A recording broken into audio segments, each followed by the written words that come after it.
So, ito, pagkatapos po ng maraming spekulasyon kung sino ba sa mga Duterte ang tatakbo sa Davao at kung sino ba ang tatakbong senador, ay nireport na po a few hours ago na si dating Pangulong Rodrigo Duterte mismo ang tatakbo bilang mayor ng Davao. O yung kanyang anak, si incumbent Mayor Baste, ay bababa papunta po sa vice mayor.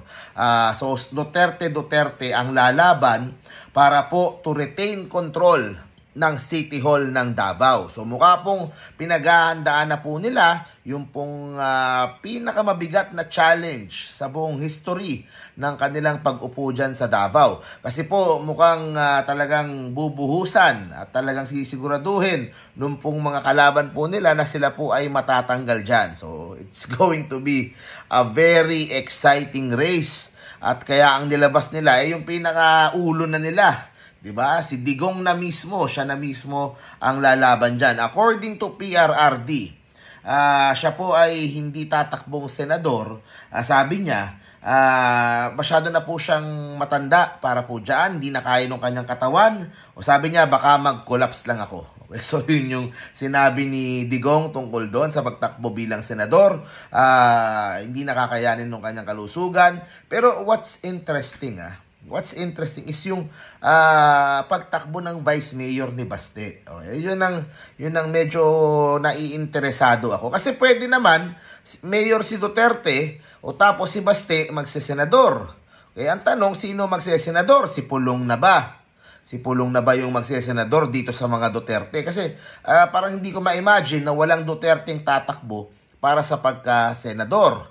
Diba? Kasi syempre, ang goal nila is makapasok as many as possible sa Senado. The best chance sana nila sa kanilang pamilya ay si Digong mismo. Kaso, mas maimportante sa kanila yung Davao, ma-retain yung Davao. Diba?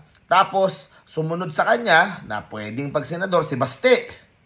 Kaso si Baste doon din, hinila din sa Davao. So, ibig sabihin, mas importante sa kanila talaga na hindi sila maalis sa kapangyarihan doon.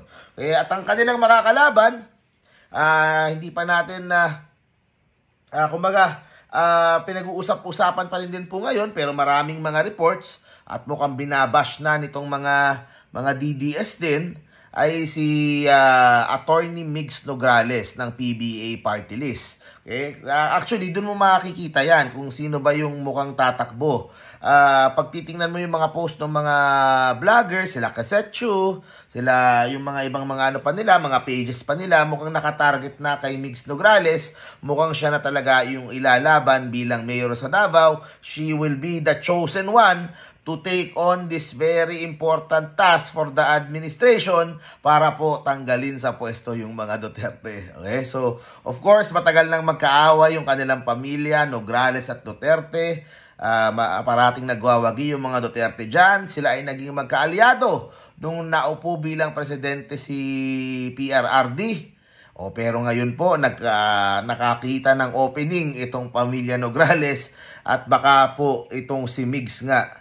Siya naman ang pinaka-high profile sa kanilang magkakapatid, sa kanyang social media presence at sa kanyang mga congressional hearings. So, baka siya ang talagang ilalaban dito kay PRRD bilang susunod na mayor ng Davao. May mga chismis din noon, baka yung mga kapatid niya, baka yung kapatid niya ang lumaban.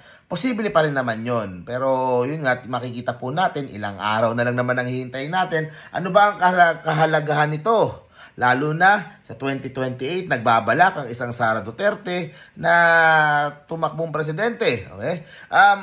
Una, kapag napunta yung City Hall sa ibang kamay, maaari pong makita lahat po ng mga posibleng anomalya, posibleng mga illegal na ginawa, posibleng lahat po ma-check po, matitingnan lahat at makikita po at magkakaroon lalo ng bala laban po sa mga Duterte. And of course, syempre isa pong malaking kahihiyan kung sakaling mawala po sa kanila yung Davao after holding it for so many decades. Okay?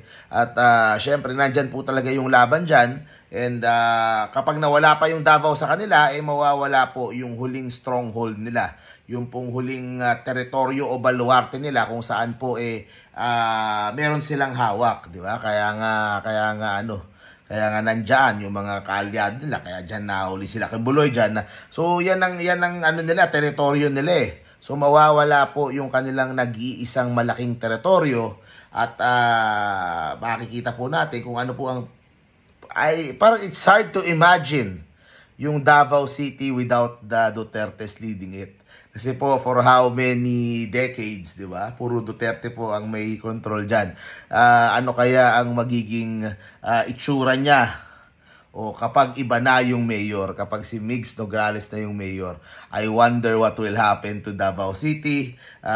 Magaling naman si Attorney Migs. Confident naman ako, kaya naman niyang pagandahin yung Davao City at paunlarin yung Davao City and pero bago niya gawin yon, kailangan niyang manalo muna kung sakaling siya nga talaga yung ilalaban sa mga Duterte. Ang tanong na lang, sino ang matitirang mga senador ng mga Duterte? Si Pulong ba? O may sino pa bang Duterte na titira na pwedeng itakbo nila? Diba? So yun ang mga katanungan dyan. So definitely sa mayor, vice mayor, Digong, Baste, yan na po ang ilalaban. Ang tanong, si Sara din ba? Ano bang plano ni Sara? Diba? Kung abang may looming yung kanyang impeachment, siya ba ay posibleng tumakbo sa ibang pwesto din? So, yun ang tingnan natin kung ano ang pwedeng gawin ni Sara Duterte in preparation for the upcoming impeachment na nararamdaman natin ay paparating na. Okay, so, magandang laban to. Digong, laban kay Migs. Talagang, mabigat. Ito yung magiging, isa sa mga main attractions na labanan sa lokal sa ating bansa. At all eyes will be on Davao City for the Attorney Migs laban kay PRRD na one-on-one match kung talagang matutuloy yun. So thank you very much po. See you po sa next video po natin. Stay safe parati guys. Bye-bye.